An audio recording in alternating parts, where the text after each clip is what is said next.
2016년 6월 26일입니다. 오늘 하나님의 말씀은 베드로전서 5장 8절부터 11절입니다. 베드로전서 5장 8절로 11절 말씀입니다.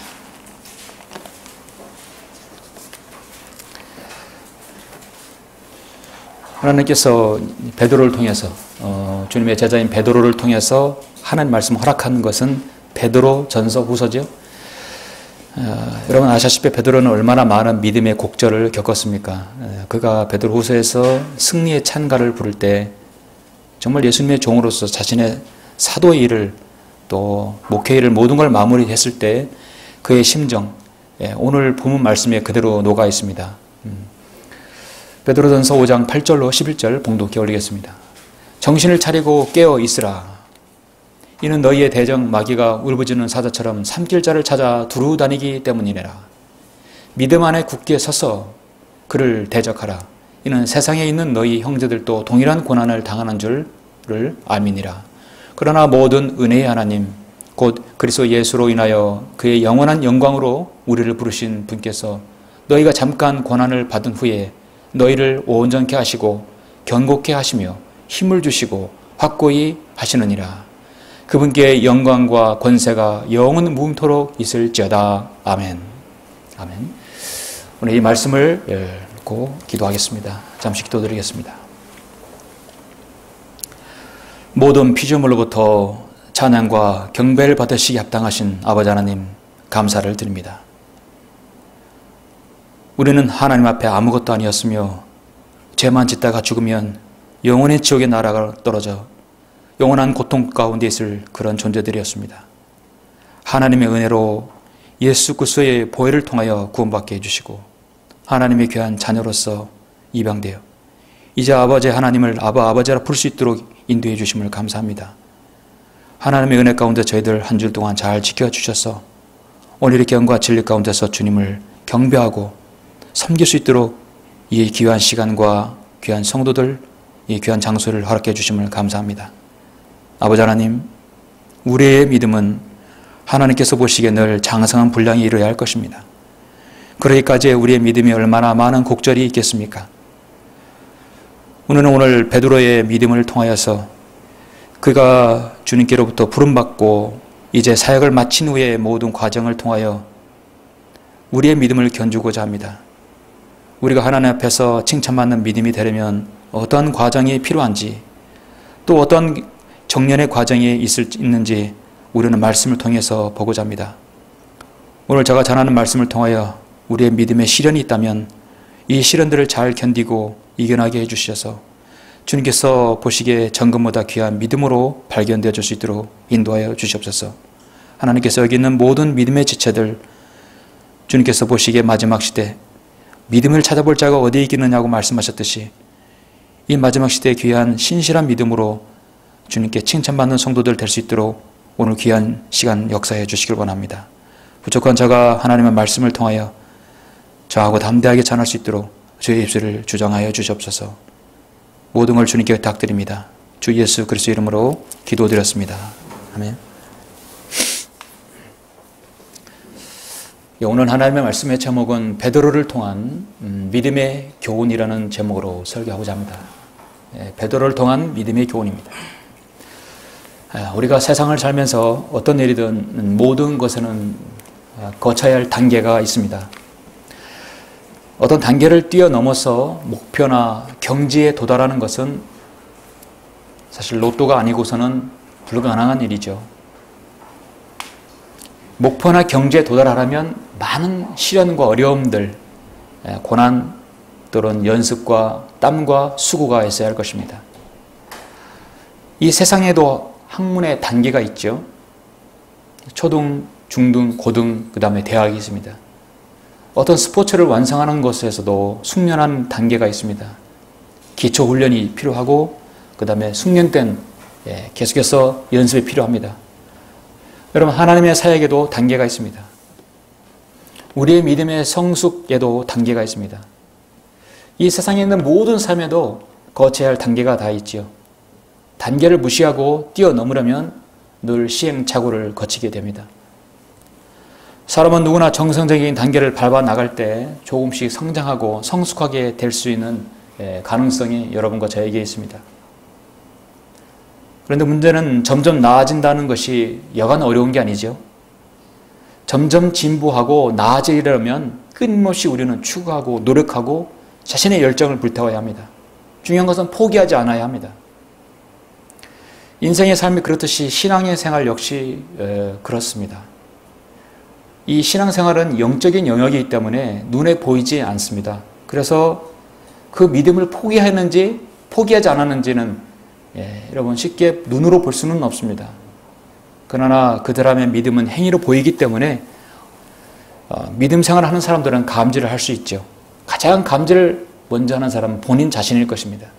내 믿음의 영적 상태와 믿음의 진보를 이루고 있는 것인가, 그 단계를 계속 걸어서 가는 것인가, 그렇지 않은 것은 자신이 알고 마귀가 알고 또 하나님께서 아실 것입니다. 여러분은 여러분의 믿음의 단계를 되돌아볼 때, 여러분의 생애를 되돌아볼 때 많은 여러분 믿음의 단계와 어려움들, 또 시험 여러 많이 거쳐왔죠. 각자가 여러분이 서로 다른 생애를 살아왔을지라도 하나님께서는 여러분의 인생에서 섭리적으로 개입하시고 역사하심으로 하나님의 은혜로 여러분 모두가 이 자리에 오게 되었습니다. 각자가 주님을 안 시점과 장소와 또 바른 말씀을 알을 때는 달라요. 여러분에게는 하나님 말씀 알을 때 즐거움과 희열이 넘쳤을 때가 있을 것입니다. 그러나 즐거움과 희열보다는 어려움과 고난과 눈물의 시간들이 더 많았을 줄 압니다. 오늘 설교하려는 베드로의 삶 역시 그러합니다. 베드로는 흔히 말하는 예수님의 12 제자 중에 이너서클, 베드로, 요한, 야고보, 그 3명 중에 또 한 명을 부르면 당연히 베드로를 먼저 거명하게 되죠. 제자 중에 손꼽히는 첫째 가는 제자라면 서로 할 정도로 예수님을 사랑했던 제자입니다. 베드로입니다. 성경에서 베드로는 어디에서 교육을 받았다거나 학문을 수학한 기록은 없습니다. 그냥 어부의 아들로 태어나서 직업 어부로서 생업을 살고 있다가 예수님을 만났습니다. 그러나 그가 주님을 만나서 가르침을 받고 성령님의 충만함을 받은 그의 기록은 불멸의 기록, 바로 베드로 전후서가 남아서 영원히 하늘에 세워졌다고 말씀하고 있습니다. 성경의 한 권을 가지고 있어요. 그가 어떤 믿음의 시련과 어려움의 과정을 거쳤겠습니까? 주님을 사랑하고 충실히 따르는 그의 열심은 누구보다도 컸습니다. 그가 예수님을 따르면서 체험하고 그 믿음의 성장을 이룬 사건들은 오늘 우리 믿음의 성장을 이루는데 아주 좋은 도전이 된다고 생각합니다.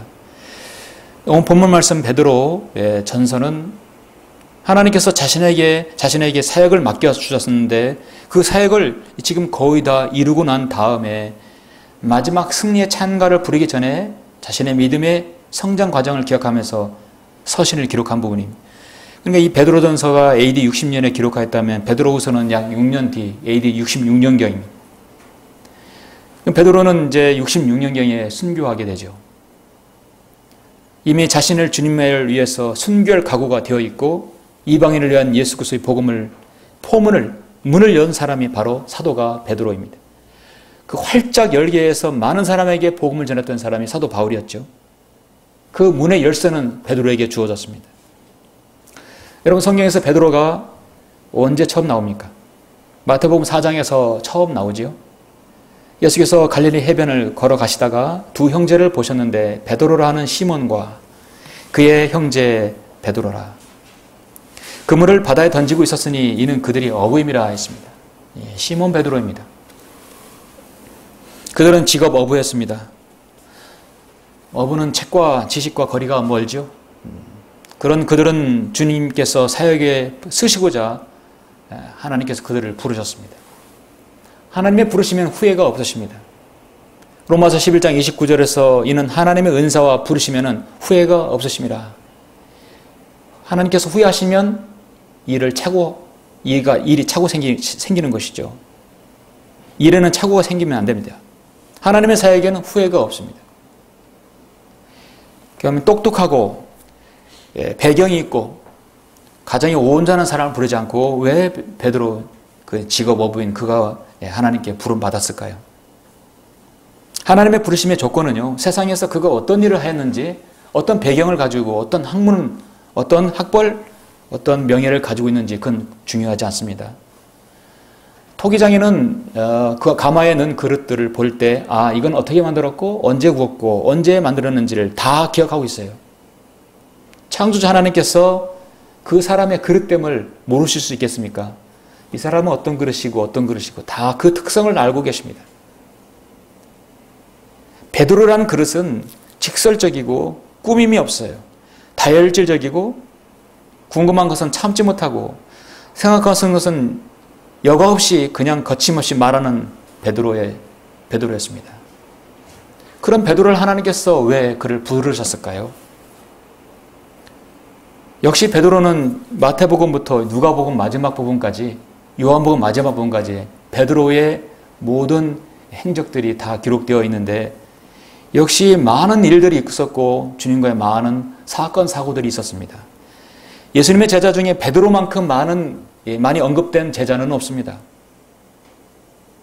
결국 그는 베드로 후서에서 하나님께서 그를 통하여 영광을 받으셨고 하나님께서 베드로의 사역을 받으셨습니다.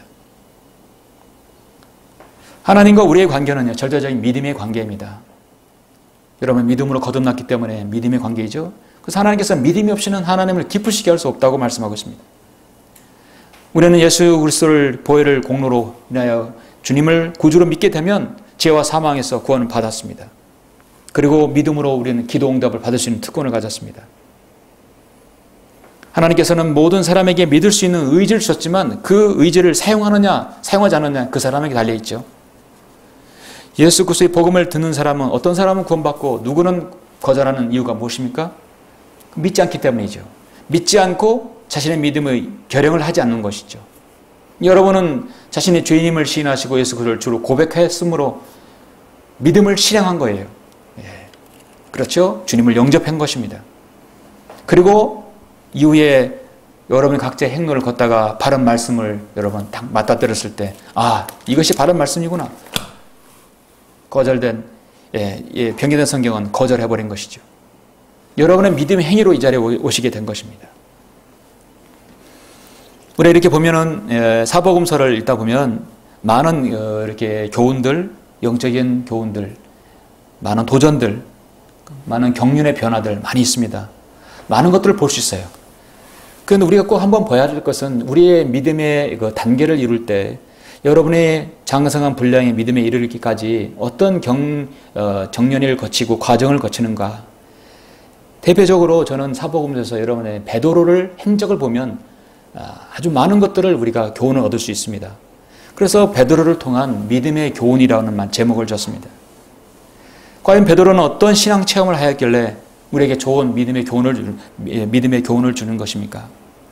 그는 어떤 믿음의 시련과 가호들을 거쳤는 것인가? 그렇게 해서 하나님께 쓰임 받았는 것인가? 저는 세 가지의 단계를 거쳐서 여러분에게 잠시 말씀을 드리겠습니다. 베드로를 통한 믿음의 교훈은 무엇인가? 첫 번째는 마귀는 끊임없이 우리의 믿음을 공격하고 있다는 사실을 베드로를 통해서 알아야 한다는 것입니다. 오늘 베드로전서 5장 8절, 9절, 10절은 참으로 그 단계별로 중요한 베드로의 자신의 믿음의 과오와 행적들을 보여줍니다. 8절 보시면 정신을 차리고 깨어 있으라. 베드로가 기록한 것이. 이는 너희의 대적 마귀가 울부짖는 사자처럼 삼킬 자를 찾아 두루 다니기 때문이라. 마귀는요, 울부짖는 사자라 했어요. 유다 지파의 사자는 예수님이죠. 마귀는 모방의 천재예요. 사탄도 모방하죠. 마귀는 울부짖는 사자예요. 그래서 한번 삼킨다는 것입니다. 마귀가요, 그 사람을 점유해버리면 사자처럼 마귀가 삼켜버린다는 것입니다. 제가 말씀드렸듯이 베드로가 처음 주님을 만났을 때가 고기 잡을 때였죠. 바닷가에였습니다. 성경을 좀 찾도록 하겠습니다. 여러분 마태복음 여러분 4장 18절을 한번 보시죠.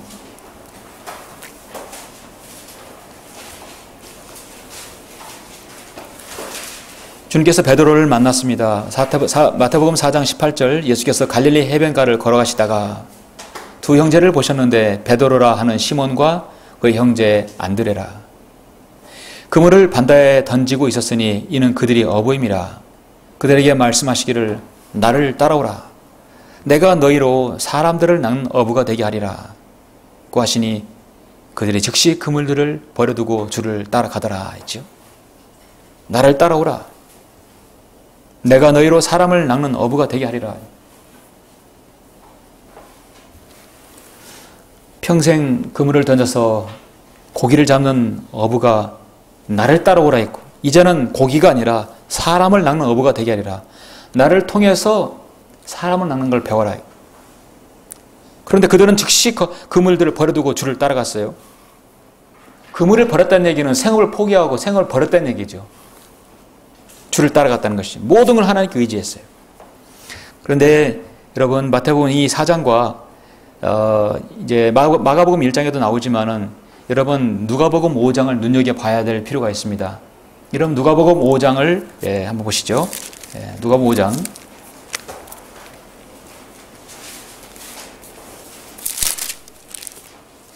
누가복음 5장 1절을 보시면 무리가 하나님의 말씀을 듣고자 주를 떠밀치니 주께서는 게네사렛 호숫가에 서 계시더라. 그때 호숫가에 세워둔 배 두 척을 보시니 어부들이 배에서 나와 그물들을 씻는지라. 그 중에 주께서 그 중 하나인 시몬의 배에 들어가셔서 그에게 육지로부터 조금 떨어지자고 청하고 앉으셔서 배에서 무리를 가르치시더라.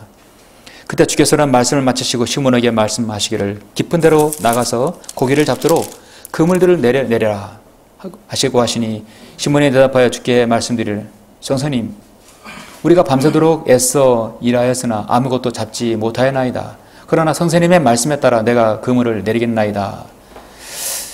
아직 베드로는 무엇인가 불완전하죠. 예수님을 주라고 시인하지 않고 아직 선생님이라고 하고 있어요. 그렇게 하였더니 굉장히 많은 고기가 잡힌지라 그들이 그물이 찢어지더라. 그때 다른 배에 있는 동료들을 불러 와서 도와달라고 하여 그들이 와서 양쪽 배에 가득히 채우니 배들이 가라앉기 시작하더라. 이것을 보고 시몬 베드로가 예수의 무릎 앞에 엎드려 말하기를 나를 떠나 가소서 오 주여 나는 죄인으로소이다 라고 하더라. 왜 베드로는 갑자기 이렇게 변했습니까? 선생님이라 하다가 갑자기 왜 주여 나를 떠나 나는 죄인으로소이다 고백합니까? 여러분 베드로가 예수님께서 베드로를 만난 이 시점하고요. 이 마태복음 조금 전에 4장에서 나를 따라오라 내가 너희로 사람들을 낚는 어부가 되게 하라는 같은 시점이 아니에요. 내가 너희로 사람을 낚는 어부가 되게 하라고 나를 따라왔을 때 그들은 즉시 그물을 버려두고 주님을 따라갔지만 어느덧 베드로는 다시 자신의 생업으로 돌아간 거예요. 다시 이 길로 돌아간 것이요. 그런데 다시 주님은 베드로를 다시 부르시려고 바다로 간 겁니다. 내가 주님을 따르려고 했지만 다시 자신의 본업으로 돌아갔을 때 주님을 만났을 때 베드로의 그 모습은 얼마나 겸연쩍고 주님 앞에 죄송스러운 마음이 있겠습니까? 나를 떠나가소서 주여 오 주여 나는 죄인으로소이다. 이는 자기들이 잡은 고기를 보고 자기와 함께한 모든 사람의 놀라움에 사로잡혔기 때문이라. 베드로는 지금 이 고기 많이 잡힌 게 중요한 게 아니었어요. 주님을 따른다고 갔지만 다시금 자신 생업으로 돌아갔을 때 주님께 발견되어진 거예요. 시몬과 동료인 세베대의 아들 야고보와 요한도 마찬가지라. 그때 예수께서 시몬에게 말씀하시기를 두려워 말라. 주님은 왜 두려워 말라 했겠어요? 이제부터 너는 사람들을 낚게 될 것이라. 이제는 사람들을 낚게 될 것이라. 주님은 다시 한번 그를 다 부르시는 것이죠. 그들의 배를 육지에 두고 모든 것을 남겨둔 채 주를 따라가더라. 이제는 다 남겨두고 간 거예요. 다시는 내가 내 자신의 생업으로 돌아가지 않겠다. 온전히 하나님께 모든 걸 맡기겠다.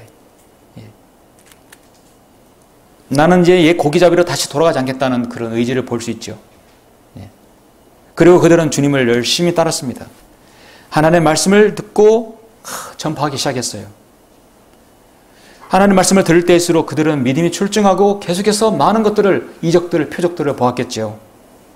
이제 우리 주님만 있으면 모든 것은 완성된다고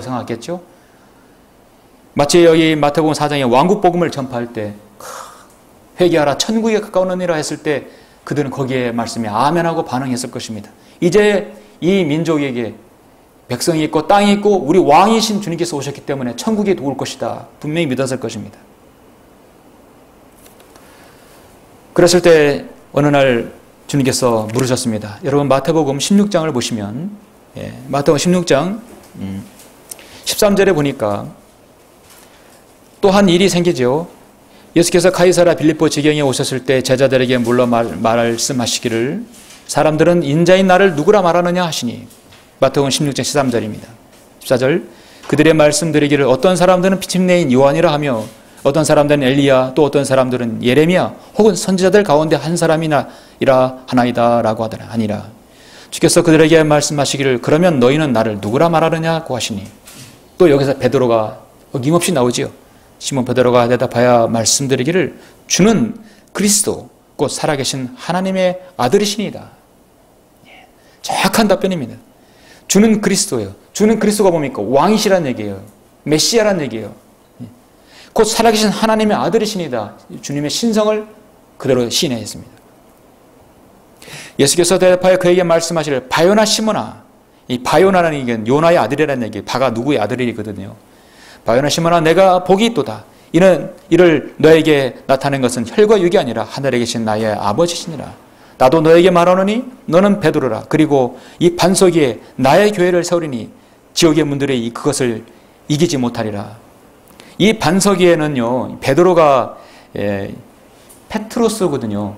근데 베드로의 위에다가 교회를 세우라는 게 아니에요. 이 반석은 예수 그리스도의 페트라 반석입니다. 굳건한 반석이에요. 오늘 로마 카톨릭이 베드로 위에 베드로의 교회를 세웠다고 거짓말하고 있죠. 이 구절을 통해서. 사실 이 반석은 예수님이죠. 그리고 내가 천국의 열쇠를 너에게 주리니 내가 무엇이든지 땅에서 묶으면 하늘에서도 묶일 것이요 또 내가 무엇이든지 땅에서 풀면 하늘에서도 풀릴 것이라 하시니라. 정말 칭찬을 받았어요. 그리고 베드로를 통해서 이방인에게 첫 번째 복음을 전하는 문을 베드로를 통해서 문을 열었어요. 사도행전 10장에서 이방인 코넬료가 백부장이 구원받았지 않습니까?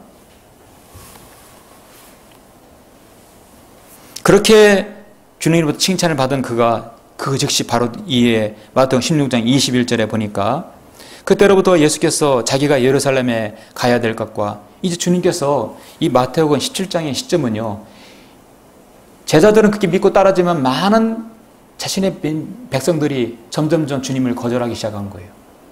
점점 외면하기 시작한 겁니다. 이제 주님께서 곧 십자가에 달리실 것을 주님은 예견하셨어요. 이제 말씀하신 거죠. 자기가 예루살렘에 가야 될 것과 장로들과 선임 제사장들과 서기관들로부터 많은 고난을 받아야 될 것과 죽임을 당할 것과 셋째 날에 다시 일으켜질 것을 제자들에게 알려주기 시작하시더라. 제자들은 이해를 할 수 없겠죠. 주님은 왕이시고 그리스도신데 왜 고난을 받아야 되고 죽임을 당해야 되고 셋째 날에 다시 일으켜져야 되는 것인가? 그들은 이해할 수 없었어요. 주님이 왜 십자가에 달려져야 되는 것인가? 주님이 왜 죽음을 당하고 고난을 당해야 되는가? 베드로는 이해하지 못했어요. 그때 베드로가 주를 붙들고 말리기 시작하면서 말하기를 주여 그럴 수 없나이다. 이런 일이 결코 주께 있어서는 아니되옵니다. 여러분 경륜적으로 볼 때 주님의 오심은 두 번의 오심이 있어요. 첫 번째 오심은 십자가의 죽으심입니다. 초림이에요. 두 번째 오시는 것은 영광 중에 왕으로서 오시는 것이죠. 주님의 초림의 오심은 십자가에 죽으시기 위해서 우리의 모든 죄가를 인류의 모든 죄, 저와 여러분의 모든 죄를 다 제거하시기 오신 것입니다. 주님께서 십자가에 달리실 일은 하나님의 일이고 하나님의 구원계획이에요. 그런데 베드로는 정면에서 주님의 사역을 가로막고 있는 것입니다. 주여 그럴 수 없나이다. 이런 일이 결코 주께 있어서는 아니되옵니다. 우리 주님의 사역을 정면으로 가로막는 것입니다. 베드로는 너무도 몰랐던 것입니다. 왜 내가 고난을 받아야 될 것과 죽임을 당하고 셋째 날에 다시 일으켜질 것이라는 사실을 베드로는 감지하지 못했어요. 여러분 예수님께서 십자가에 죽으시지 않으시면 우리가 어떤 존재 같아요? 정말 벌레보다 못하고 개마도 못한 그런 존재가 될 수밖에 없어요. 그러면 차라리 지옥에도 안 가지 우리는 지옥에 떨어지지 않겠습니까? 주님께서 돌아서서 베드로에게 말씀하시기를 사탄아 내 뒤로 물러가라. 너는 나에게 걸림이 되는도다. 이는 내가 하나님의 일들을 생각하지 않고 사람의 일들을 생각함이라. 자, 주님께서는 베드로를 그렇게 칭찬하셨지만 지금은 주님은 사탄이라고 내 뒤로 물러가라고 주님은 말씀하셨던 것입니다. 천국과 지옥의 완전 극과 극의 주님의 표현인 말씀이죠. 우리 주님께서는 마태복음 20장에서 십자가의 죽음의 침례를 받으실 것이라고 했는데 제자들은 너희도 받을 수 있겠느냐? 받을 수 있겠습니다 했지만 모두 다 도망가 버렸어요.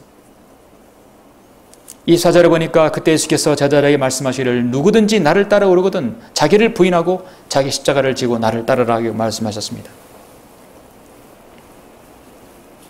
여러분 지금 베드로는 그 어떤 여러분이 믿음의 행로를 보면은 얼마나 좌충우돌합니까? 주님께서 부르셨지만 다시 고기 잡으러 돌아갔고 거기 돌아왔지만 주님을 잘 섬긴다고 했지만 칭찬받는 말들을 했지만 결국 주님의 십자가의 죽음의 사역을 가로막는 사람이 되어버렸습니다. 그랬을 때 어떤 일이 일어납니까? 이제 주님께서 십자가의 겟세마네 동산에서 밤새 기도하시고 이제 주님께서 잡히실 때가 이제 잡히게 됩니다. 좀 건너뛰어서 여러분 누가복음 22장을 한번 보시죠. 누가복음 22장을 보시겠습니다. 22장의 39절에 보면 겟세마네 동산에서 주님께서 그 하나님의 고뇌 가운데서 기도하시는 장면이 나오지요. 주님께서 기도하시고 난 다음의 일입니다. 47절 보니까 22절 주께서 아직 말씀하고 계시는데 무리를 보라. 12 가운데 하나인 유다라 하는 자가 그들 앞서 가다가 예수께 입 맞추려고 가까이 오니 예수께서 그에게 말씀하시를 유다야 내가 입 맞춤으로 인자를 배반하느냐고 하시더라. 그때 주위에 있던 사람들이 일어나는 일들을 보다가 주께 말씀드리기를 주여 우리가 칼로 치리까? 라고 하더라. 그들 중에 한 사람이 대제사장의 종을 쳐서 그의 오른쪽 귀를 잘라버리더라. 그 한 사람은 마태복음 26장에 보면 바로 베드로였다는 사실이에요. 주님께서는 사탄아 내 뒤를 물러가라 하셨고 내 사역을 하나님의 사역을 방해하는 데다가 그렇게 책망받았건만 주님께서 잡으실 때는 그건 안 된다고 생각한 것이죠. 그는 칼까지 준비해놓고 주님께서 잡히시자 그 대제사장 말코의 종을 말코의 귀를 싹둑 잘라버린 것입니다. 그러자 예수께서 대답하여 말씀하시를 이제 그만하라 하시고 그의 귀를 만져서 고쳐주시니라. 창조주 하나님께서는 아담과 이브를 만드실 때 거기다 하나님의 호흡을 불어넣으셔서 살아있는 혼이 되었어요. 잘라진 귀를 못 붙이실 하나님이 아니죠. 주님께서 즉시 응급수술을 해가지고 실로 꼬맸겠습니까? 그대로 붙여주신 것이죠. 주님께서 잡히시기 전에 마지막 이적이에요. 근데 중요한 것은 베드로는 칼 가지고 육신으로 대했다는 것이죠. 칼은 칼이고 몽둥이는 몽둥이고 이는 눈에는 눈으로 대했던 것이 베드로의 자세였습니다. 예수께서 자기에게 온 선임 제사장들과 성전 경비대장과 장로들에게 말씀하시기를 너희가 강도에게 하듯이 칼과 몽둥이를 가지고 나왔느냐. 베드로는 그런데 그걸 그대로 대응했던 것입니다. 얼마나 육신적입니까? 오늘 베드로전서 5장 8절에서 정신을 차리고 깨어있으라. 이는 너희의 대적 마귀가 울부짖는 사자처럼 삼킬 자를 찾아 두루 다닌다는 것이죠. 우리 믿음의 그리스도인 성도들을 삼킨다는 것은요. 마귀가 계속해서 여러분의 충동질을 할 거를 찾아다닌다는 것입니다. 아모스 9장 9절에 보면 채로 친다는 말씀을 하고 있고요. 역대기상 2장 1절에서 다윗이 두 번째를 죄를 짓는 것이 뭡니까? 하나님께서 나에게 주신 백성, 싸울 수 있는 군사를 요압 장군을 시켜서 몇 명인가 한번 쉬어봐라.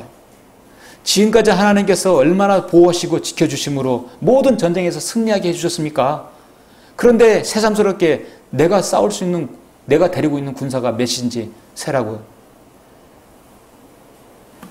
요압 장군은 나중에는 다윗을 배반했지만 그 당시에는 정말 하나님의 바른 생각을 가지고 있었어요. 이건 아닙니다. 세면 안 됩니다. 그러나 다윗은 끝까지 사탄의 충동을 받아서 사탄이 그를 충동했다고 역대기상 2장 1절에서 말씀하고 있어요. 우리 그리스도인의 믿음이 떨어지는 것은 가장 중요한 것은 산길자를 찾아 두루 다니는 마귀의 충동으로 인하여서 죄를 질 수 있는 것입니다.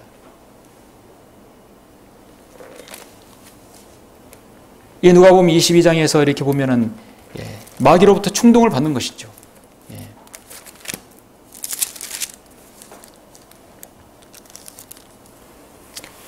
믿음의 공격에서는 사탄은 늘 우리에게 충동질을 하게 합니다. 여러분 보시면 베드로는 주님을 따른다고 했지만 다시 돌아갔지만 다시 돌아왔어요. 그러나 주님 앞에서 귀한 칭찬받는 말을 했지만 때로는 주님의 사역에 그 죽음의 침례 십자가의 죽으심에까지 그는 가기를 원하지 않았던 것이었습니다. 참으로 믿음의 낭패를 보았습니다. 지금 대제사장의 종까지 칼로 친 육신적인 일을 행하고 말았던 것이에요.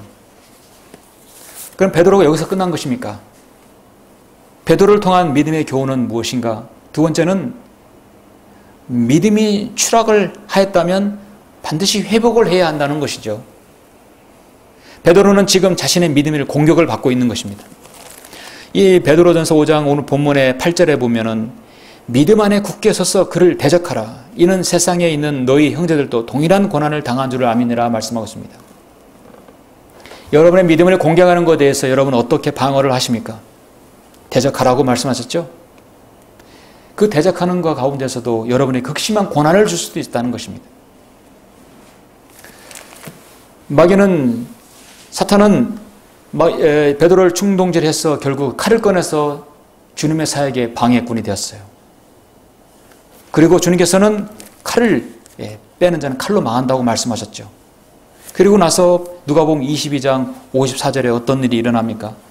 거기서 베드로는 끝난 것이 아니라 주님께서 붙잡히시자 베드로는 주님을 어떻게 했습니까? 3번이나 부인하였던 것입니다. 누가복음 5장에 보면은 마태복음 16장에서 누구든지 나를 따라오려거든 자기를 부인하고 자기 십자가를 지고 나를 따르라고 주님께서 그렇게 말씀하셨어요. 주여 그럴 수 없나이다. 이런 일이 결코 주께 있어서는 아니되옵니다라고 주님 십자가의 구속사역을 막으면서 그렇게 말했던 베드로에게 주님은 누구든지 나를 따라오든 자기를 부인하라 했어요. 근데 베드로는 자기를 부인하였습니까? 주님을 부인하였습니까? 여러분 누가복음 22장 54절을 보면 그래야 그들이 주를 붙잡아 끌고 대제사장의 집으로 데려가니 그때 베드로는 멀찍이 떨어져서 따라가더라. 자신이 그렇게 예수님의 가장 첫째가는 제자라고 한다면 그들 앞에 가서 우리 주님을 놓아주라고, 주님이라도 먼 발치에서 아니면 가까이에서 막았거나 끝까지 따라가야겠죠. 사람들이 관정 한가운데 불을 피워놓고 함께 앉아있는데 베드로도 그들 가운데 앉아있더라. 베드로가 그 종들 앞에 한가운데 불을 쬐고 있는 모습이 얼마나 여러분 초라하고 그리스도인이 앉을 자리가 아니죠. 그런데 어떤 여종이 불 옆에 앉아있는 그를 보고 유심히 보다가 말하기를 이 사람도 그와 함께 있었도다 라고 하니 그가 주를 부인하여 말하기를 여자여 나는 그 사람을 알지 못하노라. 한 번 부인했습니다. 잠시 후에 또 다른 사람이 그를 보고 말하기를 너도 그들에게 속한 자라고 하니 베드로가 말하기를 이 사람아 나는 아니라. 두 번째 했죠. 1시간쯤 지난 후 다른 사람이 장담하여 말하기를 참으로 이 사람도 그와 함께 있었으니 이는 이 사람이 갈릴리 사람이라고 하더라. 그러나 베드로가 말하기를 이 사람아 나는 내가 무슨 말을 하는지 알지 못하노라 하고 아직 말하고 있는데 곧 닭이 울더라. 성경에 다른 것은 저주까지 했다 했어요. 그러자 주께서 돌아서서 베드로를 쳐다보시니 베드로가 닭이 울기 전에 내가 나를 3번 부인하리라고 하신 주의 말씀을 기억한지라. 여러분 주께서 돌아서서 베드로를 쳐다봤을 때 베드로하고 눈이 마주쳤겠어요? 제가 볼 때는 이 문맥상 마주쳤을 거라고 봐요. 3번이나 부인하는데 주님께서 딱 돌아보니까 딱 눈이 마주쳤어요. 얼마나 많은 것들이 스쳐갔겠어요. 닭이 울기 전에 내가 나를 3번 부인하라는 그 말씀이 당연히 뇌리에 스쳤겠죠. 베드로는 완전히 쓰러집니다. 완전히 망가질 대로 끝까지 나간 것입니다. 베드로가 밖으로 나가 비통하게 울더라. 여러분 주님을 부인하는 사람은 자기를 사랑하는 사람이겠죠. 그러나 자기를 부인하는 삶은 주님을 사랑하는 사람이겠죠. 여러분을 사랑하십니까? 주님을 사랑하십니까? 여러분 하나님을 사랑하십니까? 했을 때 모두 다 예스예요. 그렇죠? 어떤 성도가 어떤 그리스도인이 하나님을 사랑하십니까? 근데 노라고 하겠습니까? 그러면 하나님 말씀을 사랑하면 말씀을 부인하지 말아야 돼요. 그렇죠? 바른 성경이 있고 거짓된 병이 든 성경이 있다면 어떤 것을 우리가 선택해야 합니까? 사실 종에게는 선택의 권한이 없는 거죠. 당연히 바른 말씀을 봐야 되겠죠. 이게 없을 때는 개혁성경, 개혁개정판이 우리에게는 어쩔 수 없는 선택의 여지가 없었어요. 그러나 바른 말씀이 있으면 그걸 우리가 종의 자세로 봐야 합니다. 자기를 사랑하는 사람은 주님을 부인하는 삶을 살 수밖에 없어요. 그러면 결국 말씀을 부인하게 되죠. 간단합니다. 베드로는 철저히 마귀가 놓은 덫에 빠지게 되었습니다. 내 형제들아, 너희가 여러 가지 시험에 빠질 때면 그것들을 모두 기쁨으로 여기라. 이는 너희의 믿음의 시련이 인내를 만들어내는 줄을 너희가 알미라. 그러나 인내를 온전히 이루라. 이는 너희가 온전하고 잘 갖추어져 아무것도 부족함이 없게 하려 함이라. 베드로가 이렇게 믿음이 추락한 이후에 주님까지 3번 부인하고 난 다음에 주님은 십자가에 달려 죽으셨어요. 그리고 주님은 부활하셨죠. 베드로의 그 참담함과 그 믿음의 여러분 상실감은 어떻겠습니까? 우리가 그렇게 해서 내가 그렇게 사랑하는 주님, 자신의 스승을 그렇게 모셨던 여러분의 입장이라고 한다면, 그것이 자신의 생애에서 끝난다면 평생 동안 마음 한 구석에 편하지 못했겠지요. 늘 주님께 죄송스럽고 늘 자신의 죄스러운 마음으로 살아갔겠지요. 어떻게 보면 이렇게 믿음 생활하다가 자신의 생을 고하는 경우가 많이 있어요. 아, 나는 이렇게 하고 끝나나 보다.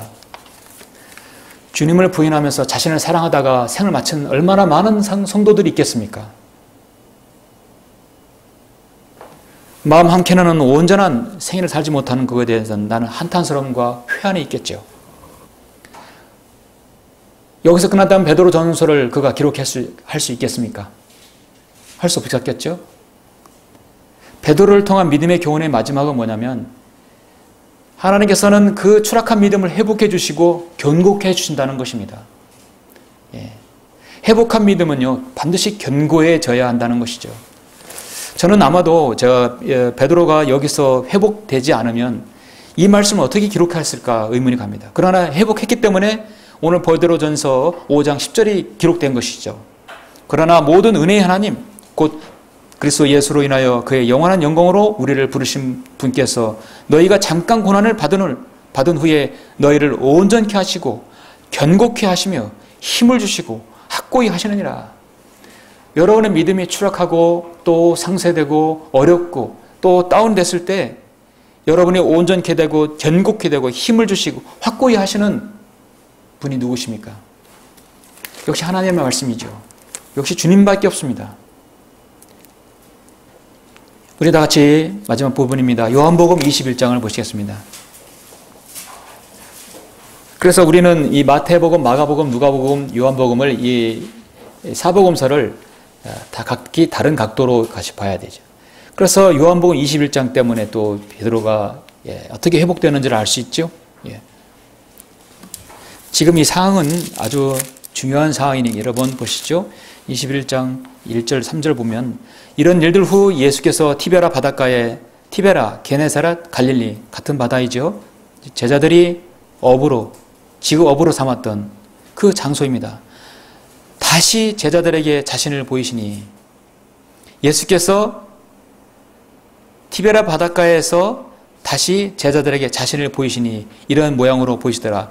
주님께서 제자들에게 보이신 장소가 어디냐? 처음 고기 잡았던 장소로 간 거예요. 그들은 주님의 부활을 기다리고 지금 다른 장소에서 모여 기다리고 기도했어야 할 사람들이 지금 어디에 가 있습니까? 거기에는 또 시몬 베드로 또 나오네요. 시몬 베드로가 디두모라는 도마와 갈릴리 카나 사람 나다나엘과 세베대의 아들들과 주의 다른 두 제자들도 함께 있었는데 이렇게 쉬어보니까 적어도 7명의 제자들이 있었네요. 시몬 베드로가 그들에게 말하기를 또 베드로가 말합니다. 나는 고기 잡으러 가노라. 과거에 그렇게 했었던 그 사람이 베드로가 주님을 3번 부인하고 나서 그가 한 말은 무엇입니까? 나는 고기 잡으러 가노라. 내가 너를 사람 낳는 업으로 되게 하는 주님의 말씀을 잊었고 그는 지금 고기를 잡으러 간다 했어요. 자신의 생업.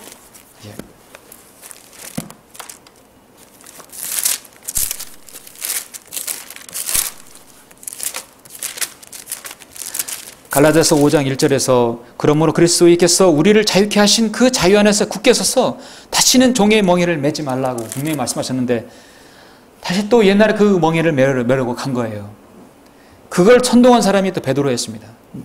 나는 고기 잡으러 가노라. 아니 그들이 그에게 말하기를 우리도 너와 함께 가겠노라 했죠. 언제나 베드로가 앞서지요. 하고 나가서 즉시 배에 오르니라. 그들은 그날 밤 아무것도 잡지 못하더라.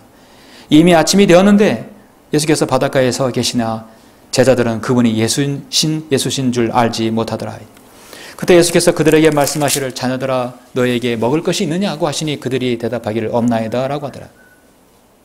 주께서 그들에게 말씀하시기를 그물을 배 오른편에 던지라 그러면 찾으리라고 하시더라. 그러므로 던졌더니 고기수가 많아서 그물을 끌어올릴 수가 없더라. 그때 예수께서 사랑하시던 제자가 베드로에게 말하기를 이 제자는 사랑하신 제자는 바로 요한이겠죠. 베드로에게 말하기를 누구에게 베드로에서요? 주시다. 시몬 베드로가 옷을 벗은 채로 있다가 주시다라는 말을 듣자 어부의 겉옷을 걸치고 바닷속에 뛰어들더라. 여러분 누가복음 5장의 그 장면을 기억하십니까? 베드로는 또 들켰어요. 이제 바닷속에 뛰어들어야 되는 것이죠. 다른 제자들도 작은 배로 왔는데 육지에서 그리 멀지 않은 200규빗쯤이므로 고기가 든 그물을 끌고 왔더라. 그래야 그들이 육지에 닿아서 보니 거기에 숯불이 있고 그 위에 생선이 누워 있어서 빵도 있더라. 자, 우리 주님께서는 153마리, 153마리 고기를 잡으셨고 그리고 생선을 주님께서는 드셨어요. 주님께서 부활하신 몸으로 음식을 먹은 것은 우리가 주님 같은 몸으로 변모되었을 때 천연왕국 때도 여러분이 드시지 못한 좋은 산의 진미도 저는 먹을 수 있다고 봅니다. 주님 같은 몸으로 변모되면 15절에 보시면 그리하여 그들이 식사를 끝마쳤을 때 예수께서 시몬 베드로에게 말씀하시기를 자 이제 베드로가 믿음을 회복해야 할 시기가 왔습니다. 주님은 기억하시죠. 요나의 아들 시몬아 개혁성경은 요한이라고 나오는데 요나입니다. 바요나 시몬하니까요. 요나의 아들 시몬아 내가 이 사람들보다 나를 더 사랑하느냐 여기 있는 제자들보다 내가 너 나를 사랑하느냐 하시니 그가 주께 말씀드릴 주여 그러하옵니다. 주께서는 내가 주를 사랑하시는 줄 아시나이다. 마가복음에 보면 주님께서는 제자들 중에 이름을 베드로를 아예 빼버렸어요. 주님을 부인한 베드로에게 제자의 자격을 이미 상실해버렸던 것입니다. 그런데 주님은 베드로를 회복시키기 위해서 오셨어요. 요나의 아들 시몬아 내가 나를 사랑하느냐 주여 그러하옵니다. 주께서는 내가 주를 사랑하는 줄 아시나이다. 세 번째 그에게 말씀하시기를 요나의 아들 시몬아 내가 나를 사랑하느냐 주께서 그에게 3번이나 내가 나를 사랑하느냐고 하시니 베드로가 상심하더라. 베드로가 주님을 3번이나 부인했어요. 나는 그를 알지 못하노라 3번 부인했기 때문에 우리 주님도 베드로에게 3번 응수하셨어요. 내가 나를 사랑하느냐 너 자신보다 나를 사랑하느냐 물었을 때 베드로가 17절에서 그때서야 내가 3번 부인하게 되면 주님은 나를 3번이나 물으시는구나. 베드로가 상심하더라 나왔죠. 그래야 주께서 주께 말씀드리기를 주여 주께서는 모든 것을 아시며 내가 주를 사랑하는 줄 아시나이다 하니 예수께서 그에게 말씀하시기를 주님은 한마디 말씀했어요. 내 양들을 먹이라. 다시 돌아가서 사람들을 낚는 어부가 되고 너는 사역자가 되라는 것이죠. 진실로 내가 너에게 말하노니 내가 젊어서는 너의 허리띠를 스스로 두르고 원하는 곳으로 다녔어도 늙으면 내 발을 벌리고 다른 사람들이 띠를 둘러주며 또 원치 않는 곳으로 너를 데리고 가리라. 베드로가 앞으로 어떻게 이 말씀을 하시면 베드로가 어떠한 죽음으로 하나님께 영광 돌릴 것인지를 예시하심이라. 주께서 이 말씀을 하신 후 그에게 이르시기를 나를 따라오라. 더 이상 주님께서는 말씀하지 않으세요. 나를 따라오라. 그런데 베드로는 여기서 또 한마디 합니다. 예수께서 사랑하시던 베드로가 돌아보니 예수께서 사랑하시는 제자가 따라오는 것을 보았는데 그는 또한 저녁 먹는 자리에서 주의 가슴에 기대어 주여 주를 배반할 자가 누구니까 하고 묻던 자더라. 요한이죠. 베드로가 그를 보고 예수께 말씀드리기를 주여 이 사람은 어떻게 되겠나이까? 나는 원치 않는 곳으로 가게 돼서 어떠한 죽음으로 영광 돌리는 것을 말씀하셨는데 그럼 요한은 어떻게 되겠습니까? 내가 올 때까지 그를 머무르게 한들 그것이 너와 무슨 상관이냐? 너는 나를 따르라겠어요. 하나님께서 요한계시록을 기록하게 하셔서 판모섬에 유배되게 하셨죠. 너는 나를 따르라. 너와 나의 관계가 중요한 것이다 이거죠. 여러분 어떻습니까? 베드로의 믿음은 한없이 추락했다가 오늘 주님께서 베드로의 믿음을 회복시켜 주셨어요. 3번이나 물으셨고 그는 자신을 고백했습니다. 더 이상 베드로는 세상 길로 가지 않고 자신의 믿음을 추락시키는 어떤 곳으로도 넘어가지 않았습니다. 그리고 하나님께서 말씀하신 내 양들을 먹이라고 말씀하셨듯이 베드로는 장로가 되었죠. 나 사도된 장로라고 말씀했어요. 내가 너희 가운데 있는 장로들에게 권하노니 나도 장로된 자요. 이 장로는 목회자, 목자라는 얘기입니다.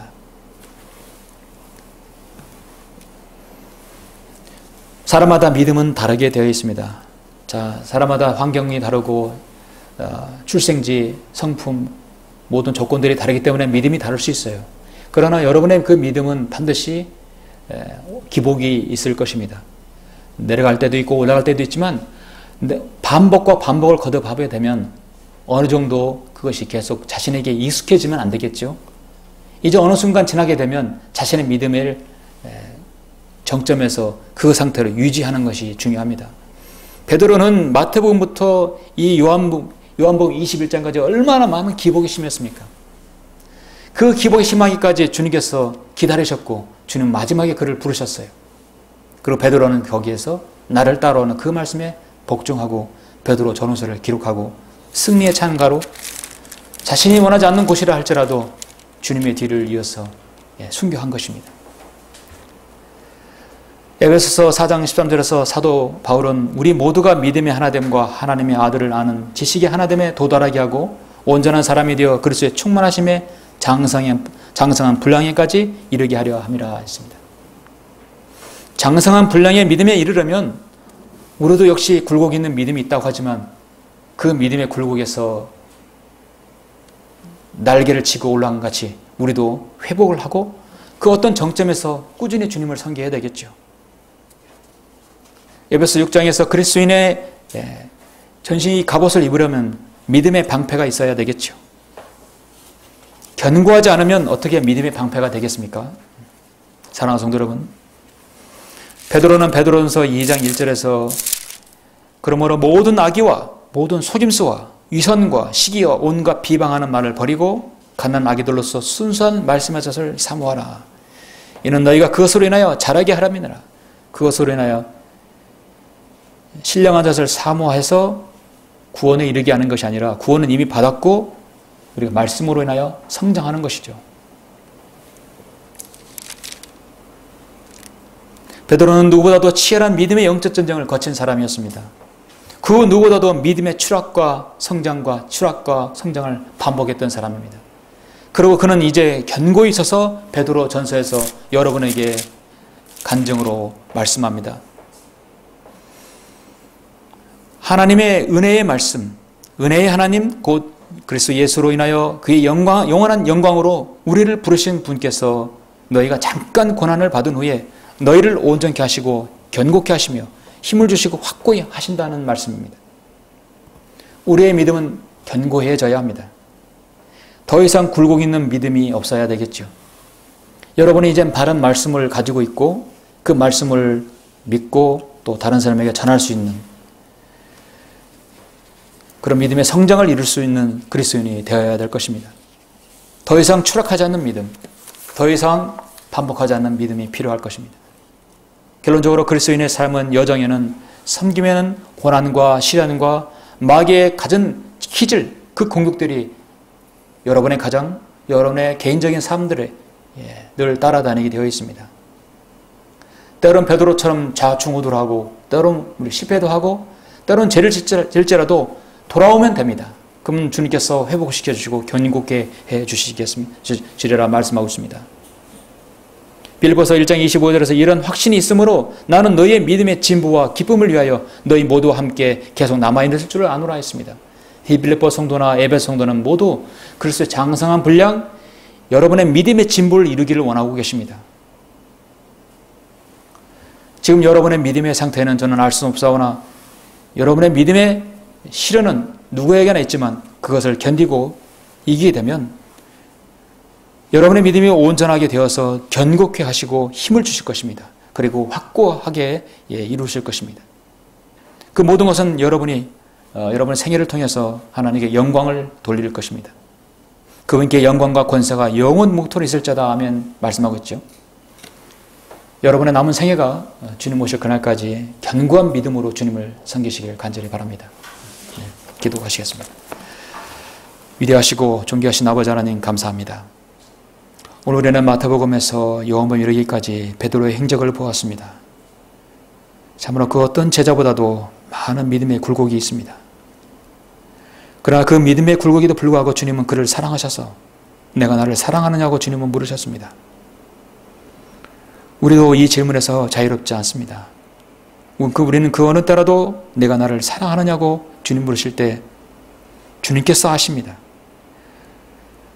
우리가 주님을 사랑한다고 그런 아버지 하나님 사랑의 고백, 그런 진정성 있는 고백이 우리 안에서 이루어질 수 있도록 주님께서 인도하여 주십시오. 우리는 주님의 예수 그리스도의 복음을 우리가 받아들였고 바른 말씀의 진리를 받아들였습니다. 이제 견고한 믿음의 입장에 서서 흔들리지 않는 믿음으로 굳건하고 온전한 믿음으로 주님을 바로 섬길 수 있도록 인도하여 주십시오. 나 자신의 믿음을 흔들릴 수 있는 주위의 모든 여러 가지 아버지 환경들이 있습니까? 오늘 아버지 하나님 이 시간 그걸 놓고 기도합니다. 주님께서 해결해 주시고 더욱더 주님만을 신뢰하고 밀착되는 믿음으로 살 수 있도록 주님 인도하여 주십시오. 주 예수 그리스도 이름으로 기도드렸습니다. 아멘.